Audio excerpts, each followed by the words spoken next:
मेरा सौभाग्य है कि आज मैं आप सबके सामने अपनी बात रख पा रहा हूं। लेकिन एक तरफ से छिंदवाड़ा की जनता का दुर्भाग्य कह लीजिए, कई बार दुख भी होता है कि कांग्रेस ने एक ऐसे उम्मीदवार को छोड़ा है जिसने कहा कुछ दिन मेहनत कर लो, फिर 5 साल एंजॉय करेंगे। जिनके लिए चुनाव एक इवेंट है और छिंदवाड़ा क्षेत्र पिकनिक स्पॉट है।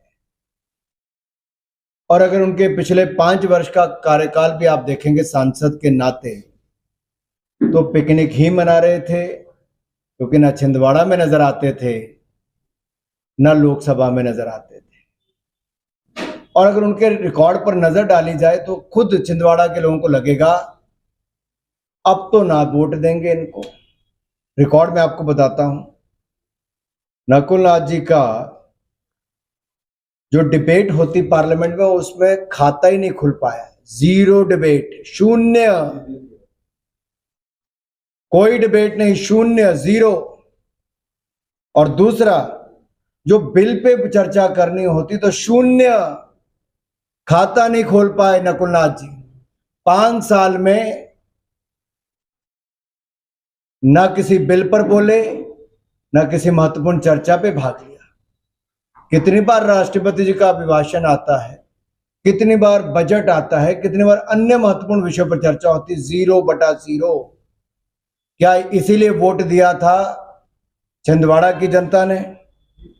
और अगर आप डिबेट में भाग देखिए तो राष्ट्रीय एवरेज 46 है, राष्ट्रीय एवरेज 46 है। और सवाल पूछने की राष्ट्रीय एवरेज 210 है। आपके सांसद ने मात्र 30 सवाल पूछे हैं, और उसमें भी स्टार्ट क्वेश्चन शायद ही एक आधा पूछा होगा। कहां थे सांसद? छिंदवाड़ा के सांसद कहां थे? Private member bill 0।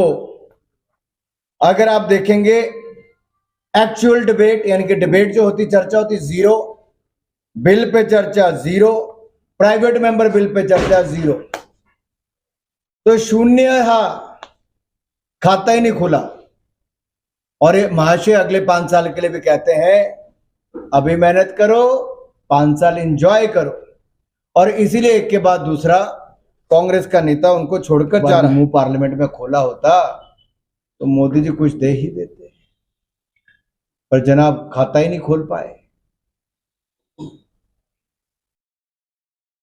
वो वहां पर अपना खाता नहीं खोल पाए। अब जनता नकुल नाथ जी को हिट विकेट करने वाली, क्लीन बोल्ड करने वाली।